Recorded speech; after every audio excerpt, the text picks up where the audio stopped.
ভাই কি হয়েছে এখানে, কি আপনাদের উপর? আমাদের ছাত্র সমিতির জন্য আমরা দীর্ঘ 1 মাস শান্তভাবে আন্দোলন করতেছি, কিন্তু যে সরকার ছাত্রদের লাশের উপর যেত আজকে ক্ষমতায়, তারা আমার দাবি মানছে না এবং পুলিশ দিয়ে আমাদের হামলা করতেছে ভাই।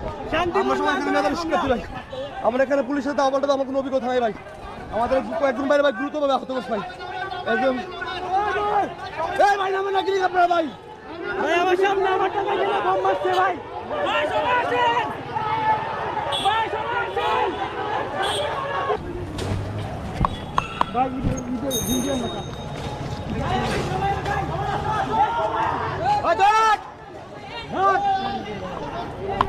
এই পুত্র বাচ্চা রাখা।